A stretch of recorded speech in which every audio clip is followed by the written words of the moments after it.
నమ్మిన జనం వెంట నీడలాగా ఉంటాడు, ఆపదలున్నోళ్లను గుండె కత్తుకుంటాడు.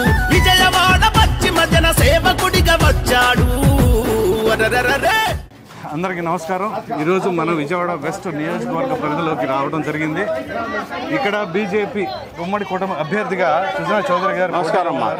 సార్ చెప్పండి, మీరు ఇప్పుడు డైరెక్ట్గా ప్రచారంలో ఉన్నారు కదా, ఎప్పుడు లేని అనుభూతి, ప్రత్యక్ష ఎన్నికల్లో మొట్టమొదటిసారి. సో ఎట్లా ఉంది ప్రజల స్పందన? నేను చాలా సంతోషంగా ఉన్నాను. ఇది ఒక పెద్ద అనుభవం. ఇది మైనారిటీ సోదరులు ఓటర్లు కూడా ఎక్కువ ఉన్నారు, ఆ ప్రజానీకం ఉన్నారు. సో ఇటువంటి క్రమంలో వాళ్ళ దగ్గర నుంచి ఎటువంటి స్పందన వస్తుంది? వాళ్ళు కూడా బ్రహ్మాండంగా పాజిటివ్గా ఉన్నారు. ప్రజలు తన మన కులం మతం లేకుండా అందరూ కూడా వాళ్ళ సమస్యలు చెబుతున్నారు. ఆ సమస్యలన్నీ కూడా పరిష్కార మార్గం వెళ్ళాలి అని అంటే ఏది సాధ్యం ఏది సాధ్యం కాదు అనేది డిస్కస్ చేస్తా ఉన్నాం సార్. అవన్నీ వాళ్ళు సాటిస్ఫై అయ్యి డెఫినెట్గా రేపు ఓటు రూపంలో వాళ్ళు చూపెడతారు. ఎక్కువగా కొండ ప్రాంత ప్రజలు కొన్ని దశాబ్దాలుగా వాళ్ళు అనేక రకాలైన సమస్యలు ఎదుర్కొన్నారు.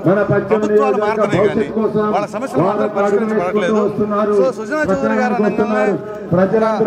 కేంద్రంలో ఉన్న వ్యక్తి, దానికి తగ్గట్టుగా మాజీ రాజ్యసభ సభ్యులు. సో ఇటువంటి క్రమంలో ఆయన ఎటువంటి భరోసా ఇవ్వబోతున్నారు? మూడో నెంబర్ పక్కన కమలం గుర్తుపై పార్లమెంట్ లో పనిచేసిన అనుభవం, నాకు ఒక ఇండస్ట్రియలిస్ట్ గా ఉన్న అనుభవం, అన్ని అనుభవాల్ని క్రోడీకరించి పశ్చిమ నియోజకవర్గంలో కొత్త తరహాలో ఒక ఎమ్మెల్యే అంటే ఎలా ఉండాలి అనేది నిరూపించబోతున్నా.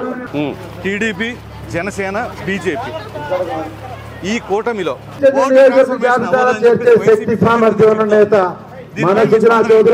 ప్రత్యర్థులకి వేరే ఏమీ చెప్పుకోవడం చేతగాక సార్ ఇవన్నీ చెప్తా ఉన్నారు. ఎందుకంటే ఓట్ ట్రాన్స్ఫర్ అవుద్దా అవదా అనేది మేము చూసుకోవాల్సిన బాధ. వాళ్ళకేం బాధ?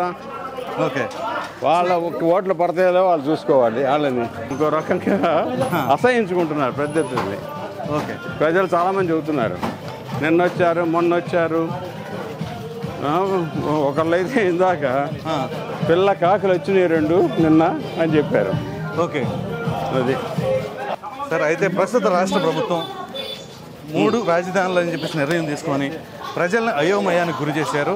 సో మరి దీనికి సంబంధించి మీరు ఇప్పుడు కూటమి ఏర్పడ్డారు కదా, మరి రేపు ప్రభుత్వం ఏర్పడిన తర్వాత అమరావతి ప్రజలకు కానీ ఆంధ్రప్రదేశ్ ప్రజలకు కానీ ఏమైనా సంకేతం ఇవ్వబోతున్నారు? అమరావతి ఒకటే కాదు, ఆంధ్రప్రదేశ్ మొత్తాన్ని, ప్రతి వర్గాన్ని, ప్రతి సబ్జెక్ట్ని నాశనం చేశారు సార్. అయితే విజయవాడలో నిరుద్యోగ యువత ఎక్కువగా ఉన్నారు కదా, వాళ్ళకి ఎటువంటి హామీ ఇవ్వబోతున్నారు మీరు? వాళ్ళకి స్కిల్ డెవలప్మెంట్ చేసి ఉపాధి ఉద్యోగ అవకాశాలు ఎక్కడ కుదురుతాయి, అర్హతను బట్టి వాళ్ళు సొంతంగా ఏమన్నా పెట్టుకోగలరేమో ఒక ట్రైనింగ్ ఇప్పిస్తాం సార్.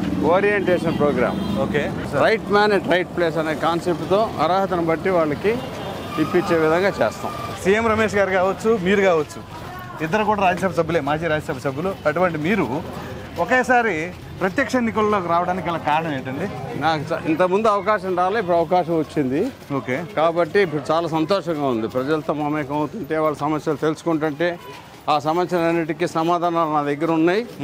రాష్ట్ర కేంద్ర ప్రభుత్వాలతో అనుసంధానం చేసి ఎలా చేయాలో నేను చేపించి పెట్టగలను, నాకు నమ్మకం ఉంది. కొంతమంది ఎట్లా చెప్తున్నారంటే సుజనా చౌదరి గారు అనగానే ఒక పెద్ద ప్రొఫైల్ ఉన్న క్యాండిడేటు, అటువంటి ఆయన సామాన్య ప్రజలకు అందుబాటులో ఉంటారా, మాకు ఏదైనా సమస్యలు ఉంటే రేపు గెలిచిన తర్వాత మరి ఆయన పట్టించుకుంటారా అనే భావన కూడా ఉంది. ప్రొఫైల్ ఉంటే సార్ ప్రజాసేవ చేయకూడదని ఎక్కడ రాసలేదు.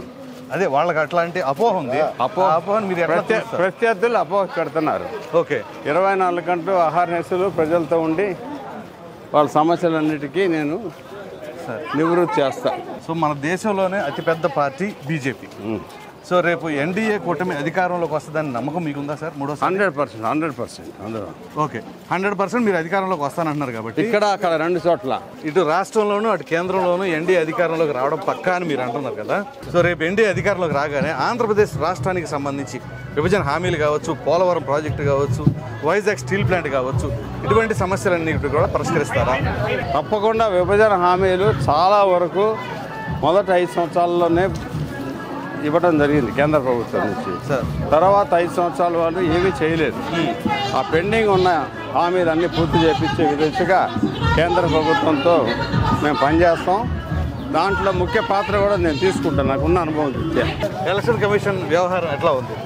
బ్రహ్మాండంగా ఉంది. వాళ్ళు అన్ని రూల్స్ ప్రకారం సార్ అంటే ఇంత దారుణంగా ఉందని వాళ్ళు ఎప్పుడు ఊహించలేదు. ఇక్కడ ప్రభుత్వ పరిస్థితి ఓకే నార్మల్గా ఉందేమో అనుకున్నారు. ఇక్కడ ఘోరమైన పరిస్థితి ఉంది కాబట్టి వాళ్ళు ఆలోచించి అన్నీ చేస్తున్నారు. 2019 ఎన్నికల్లో 1% ఓట్ షేర్ కూడా లేని బీజేపీ ఇప్పుడు కూటమిలో 6 పార్లమెంట్ స్థానాలు 10 అసెంబ్లీ స్థానాల్లో పోటీ చేయడానికి గల కారణం అంత బలం నిజంగా మీకు ఉందంటారా? ఇప్పుడు రేపు జూన్ 4 తెలుస్తుంది మా బలం ఏంటనేది. కార్పొరేటర్గా చేసిన వారే మీ ప్రత్యర్థి, మీరేమో 2 సార్లు రాజ్యసభ సభ్యులుగా చేసి ఉంటారు. సో పోటీ ఎలా ఉండబోతుంది అంటారు? అసలు కార్పొరేటర్గా చేయని వాళ్ళు కూడా ప్రజాక్షేత్రంలో రావచ్చు. అది కాదు, వ్యక్తి సమర్థత సామర్థ్యం ఏంటి, ఆయన అనుభవం ఏంటి, ఏం చేయగలడు అనేది ప్రజలు చూసుకుంటారు. ఓకే, నేనేదో పైనుంచి వచ్చాను నేను చెప్పట్లా, నా అనుభవం చెబుతుంది. నాకు ఇంత అనుభవం ఉంది. ఇప్పుడు ప్రజాక్షేత్రంలోకి వచ్చి ఒక ఎమ్మెల్యేగా గెలిచి ఇంతటి చక్కటి పశ్చిమ నియోజకవర్గం విజయవాడ పెజవాడ నడిబొడ్డున ఉన్నదాన్ని ఇంత దుర్భర పరిస్థితుల్లో ఉంటే నాకు మనసు తరుక్కుపోతూ ఉంది.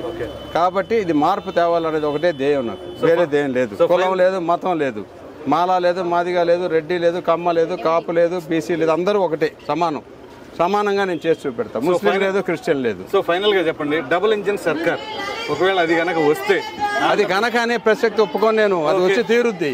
ఓకే సార్, మీ ప్రకారంగా వస్తుంది ఆంధ్రప్రదేశ్ రాష్ట్ర ప్రజలకు కానీ విజయవాడ పశ్చిమ నియోజకవర్గ ప్రజలకు కానీ ఎటువంటి అభివృద్ధి కార్యక్రమాలు చేపట్టబోతున్నారు? ఇప్పటి వరకు జీవితంలో ఎప్పుడూ చూడని అభివృద్ధిని పశ్చిమ నియోజకవర్గంలో చూడబోతున్నారు. 175 నియోజకవర్గంలోకి Vijayawada west is the best నియోజకవర్గంగా అతి త్వరగా చేసి చూపెడతాను. Thank you so much and all the best.